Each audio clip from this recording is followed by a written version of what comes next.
think your initiative could provide like a catalyst for the emergence of a new type of economy, which is not necessarily, it's like a multidimensional emergent economy that we cannot really envision yet. We don't have clear business models yet, but we all sort of intuitively know that there is a black swan or quite a few of them along the way, right? So I think Bancor and what you guys are doing will definitely help to speed up and to, you know, offer basically a catalyst for discovering these possibilities and the right.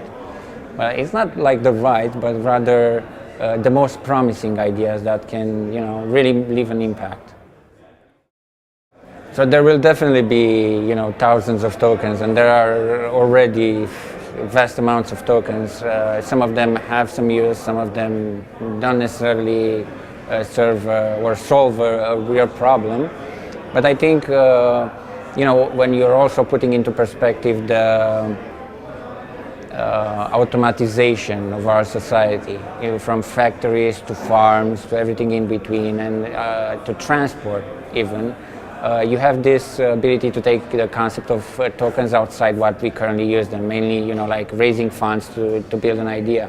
So I think there's definitely potential there to imagine like, you know, decentralized autonomous farms, operating machines, and the users that would have this token would get like a report on the crops and how things are working, and like the machines themselves could even have contracts with service providers that would fix the machines when they break. So you have all this, you know, there's all this potential to take the tokens outside what we are currently doing, just like with, you know, the blockchain concept, from decentralized currency to something bigger.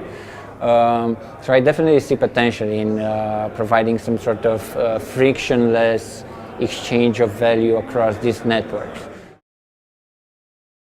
We work a lot with exchanges, so Bancor is close to our hearts because of the interaction. And so just think about every ICO out there.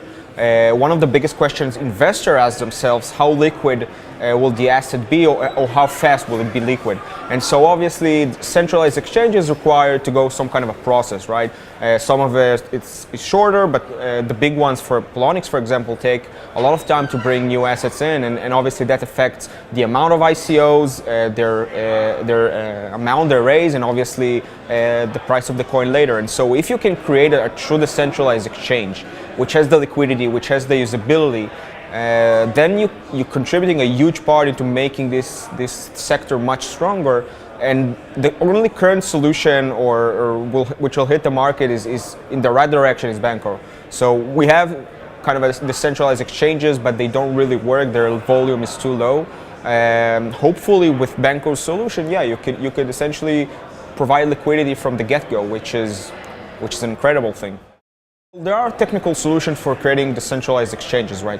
The problem is liquidity. And why is it a problem? Because all of the day traders who have the only incentive to keep their money into the exchange themselves require certain tools. So for example, you know, leveraging and lending and stuff like that, which is really hard to implement in the normal decentralized solutions. So that's why the liquidity is low. But if you can provide a system which has no counterparty, right? You essentially create the liquidity without all the messiness of decentralized exchanges, and the promise is that again, it's a great thing to have. No, this is definitely the most interesting thing to happen at this conference. Most interesting thing to happen that I've seen recently in Ethereum, but more important than most interesting, interest is in the abstraction, right? It's the most useful. There's still a lot of value in the fact that you don't have to go now and talk to an exchange to get your thing listed. You always have liquidity at some price. You can get out of your positions. So it's a good thing. I think that the whole reason Ethereum is successful is because it's basically lowered the barrier to entry and allowed everything to be tradable, right? That's what Ethereum is for. That's what its real use case is. But I think that there's more potential to this than just allowing tokens and long tails in, you know, ICO coins. I think that actually, like, if we are going to build a decentralized financial system, then we are going to want to have assets that are collateralized or hold as collateral other assets. And I think that's a really valuable use case. Let's say we take Digix, right? Okay, so I hold this Digix coin, and then like On demand, if I deposit this Digix coin, I'm supposed to get like an ounce of gold or whatever the ratio is. But at the end of the day, I still have to trust Digix, right? But when you insert this idea of collateral, and now all of a sudden, well, okay, if Digix doesn't deliver me the bar of gold, now I can liquidate his collateral. Well, now I don't have to trust Digix as much. And that, I think, is really a valuable use case.